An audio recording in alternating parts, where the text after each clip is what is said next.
Olá, continuamos a acompanhar a Semana de Jesus, dia a dia, naquela última semana antes dele ir à cruz.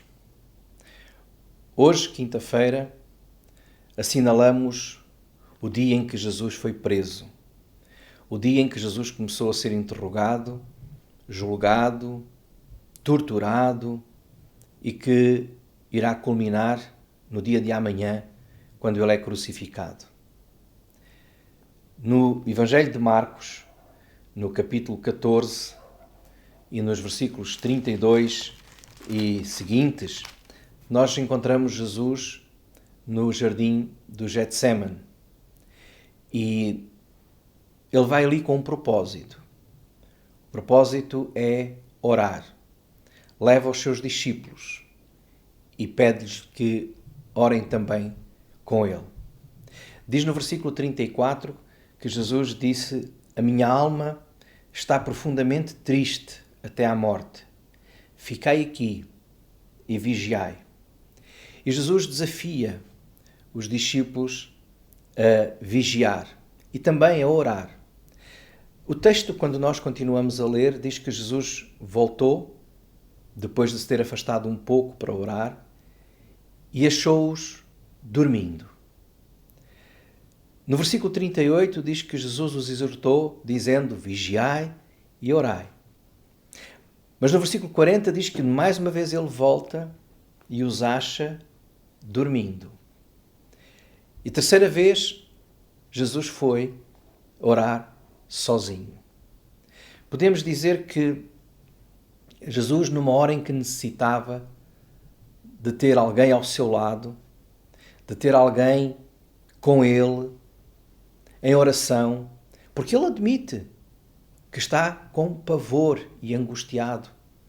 Ele admite que está a precisar de amigos que orem com ele, que orem por ele. Mas foi abandonado. Naquele momento, Jesus foi abandonado.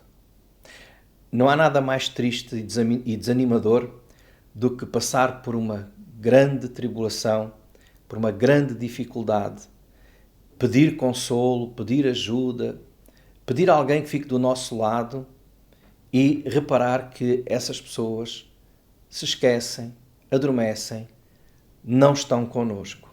Foi isto que Jesus passou. A súplica de Jesus foi: "Fiquem comigo em oração." Mas eles adormeceram. Se olharmos bem o Evangelho, diz que quando Jesus foi preso, muitos o seguiram de longe. Então adormeceram, seguiram-no de longe, afastaram-se dele. E pior, chegou ao caso de Pedro, que foi ao ponto de dizer que não o conhecia, de negar Jesus. Eu queria fazer-lhe uma pergunta. Já alguma vez pensou em abandonar Jesus? Em afastar-se de Jesus?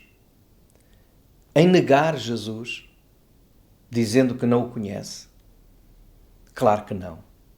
Nenhum de nós pensa nisso. Da mesma maneira como nenhum dos discípulos pensou isso. Mas quando Jesus te está a pedir para vigiar, para orar, e tu vives uma vida cristã adormecida, não estarás já a dar o primeiro passo para fazer o mesmo que os outros discípulos naquele tempo fizeram? Para negar, para afastar, para não estar com Jesus. Quando nós negligenciamos a vida de oração, o estar ao lado de Jesus, o estar perto de Jesus, quando nós nos esquecemos de buscar a sua palavra, de orar, nós estamos a entrar nesse caminho que nos vai levar ao afastamento e ao abandono de Jesus. Desperta, não venhas a abandonar Jesus. Que Deus te abençoe.